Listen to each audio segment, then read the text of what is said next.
following their accidents. They thought they were in the right and constantly criticized the Fat Director and the other engines for this.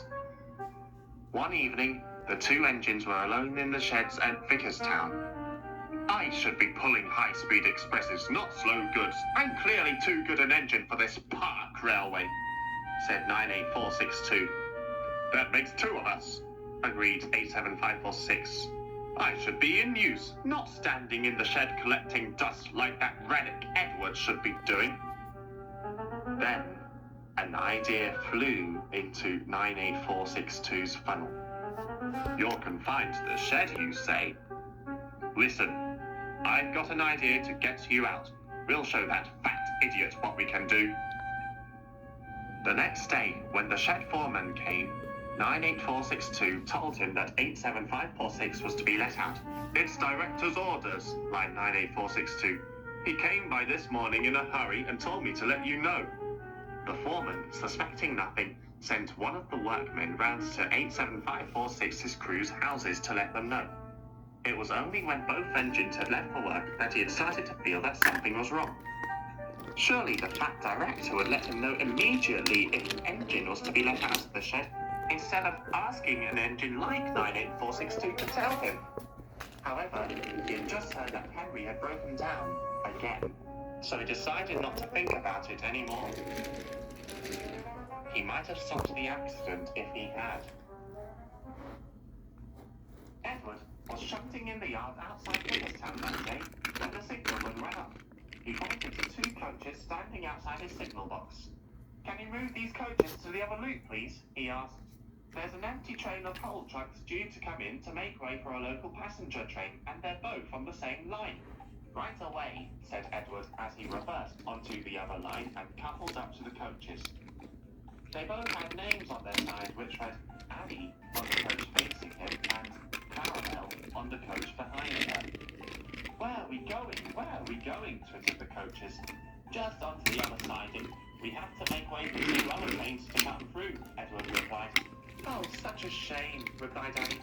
"We never go anywhere these days," added Caramel. "Well, maybe one day you might get lucky," laughed Edward.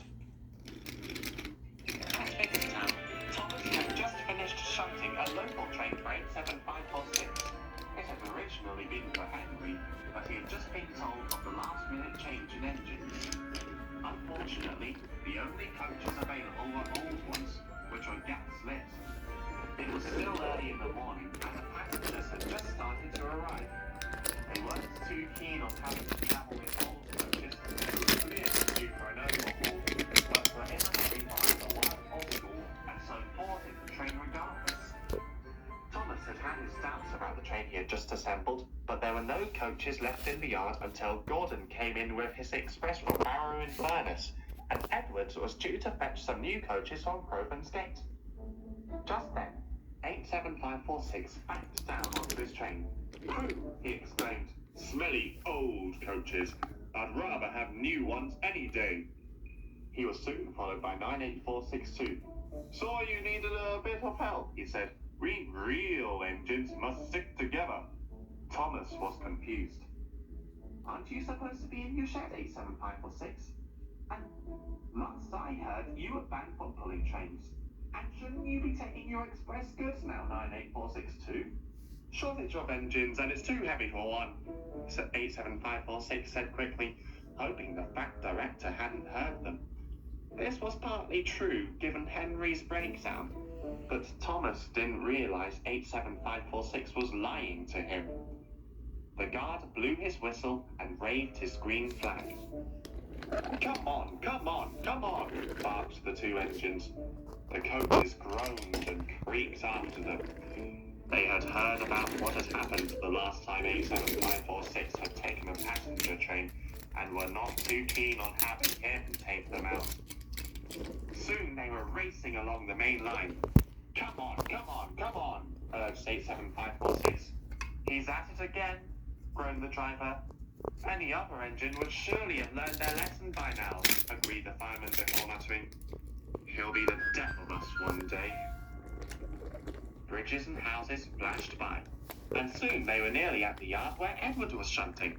Meanwhile, Edward Edward had just shunted Annie and Clarabelle into the loop on the down line towards Bakerstown, when Neil, one of the old Solor and Mainland engines, bustled past with a train of ballast trucks. Every wise engine knows that ballast trucks are the most badly behaved, and Neil was clearly having trouble with them. But neither of them could hear the trucks very well when they were approaching, and tried to ignore them when they arrived. But they did hear a lot of impolite name-calling going on between him and the trucks. The ballast train halted next to Edward. "Having trouble, Neil?" asked Edward kindly. "Aye, yon trucks again. I've had enough of their hammers," Neil replied. Eagle pulled in with some empty coal trucks onto the loop next to the signal box, but just as the signalman ran up, "Neil, there's an express due in on your line. You'll have to move onto the other line to make way for it," he said. Edward spoke up. "Please, sir, may I take the train over for Neil? He's having far too much trouble with his trucks, but I can handle them." "Very well, but be quick," replied the signalman. Neil uncoupled and moved forward, and Edward left Annie and Clarabelle. Once Neil had moved into the sidings where the two coaches were, the signalman changed the points so they were set for Gordon to pass by. This meant that all 4 lines were in use. This was not usually encouraged on a railway, but exceptions had been made, since Gordon, 98462 and 87546 were pulling express trains. Both were running late. Gordon had been delayed due to some maintenance on the line, and the other 2 had been halted by another signalman, with the fat director standing next to him outside a signal box. He hadn't been too happy to hear that 87546 had lied to everyone, nor that 98462 was pulling passengers when he was forbidden to do so, and had told them to finish their passenger train and leave the railway. The routine was that one engine would be shunted onto one line to make way for a late train to run through, and then, while a third train had been halted, move onto another line once it was clear. This would ensure a clear line for the third train. While it would cause some delays, it was the only safe thing to do in this situation. The trouble was, at that same time, the signalman had gone off duty, and another signalman had taken over. This signalman suffered from short-term memory loss, meaning that he soon forgot about Neil's goods train. So he set the line for all clear for 98462 and 87546, who were tearing along the line. Edward, Eagle, and Neil heard 87546's whistle in the distance. By then, it was much too late. Immediately, Annie, Clarabelle, and the engines went into a panic. The points were set against Edward and the coaches, so they couldn't move, and no one knew that Gordon had been delayed by a last-minute passenger. Eagle was blocked by Edward, who tried to reverse in his right, but the ballast trucks had slipped their brakes on accidentally on purpose. "Push! Push! Push!" they cried to each other, holding the whole train in one place. "No, no!" everyone cried. "There's another train coming through!" The trucks either ignored their cries or decided to keep the train at a standstill because another train was approaching. "Get a move on! Get a move on!" barked 98462 and 87546 to the coaches. The coaches wailed openly. They had a bad feeling that something would happen to them all.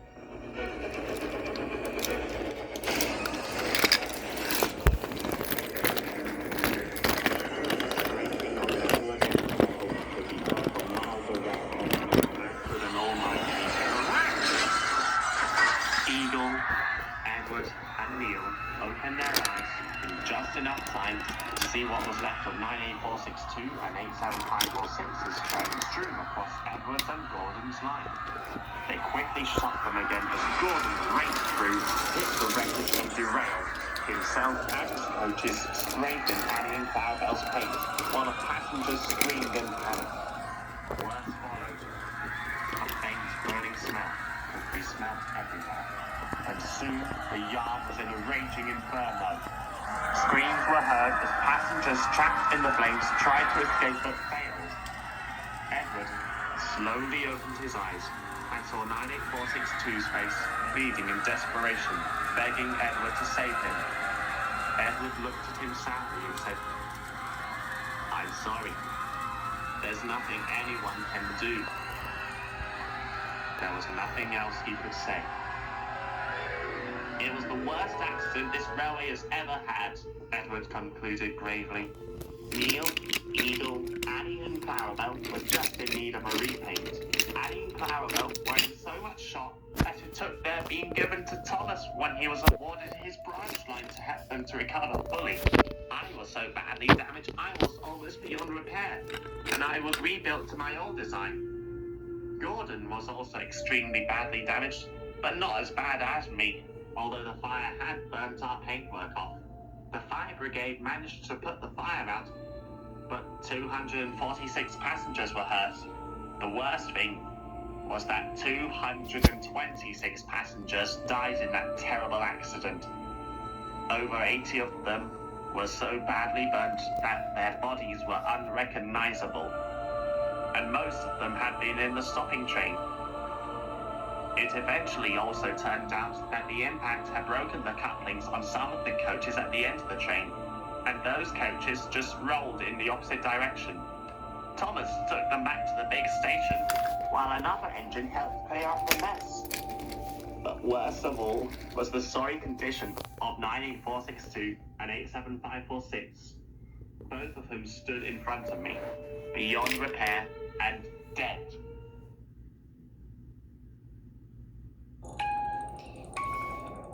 Guys, if you like this video, please like and subscribe.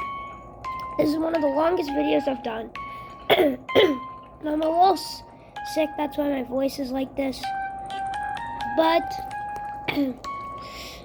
this is one.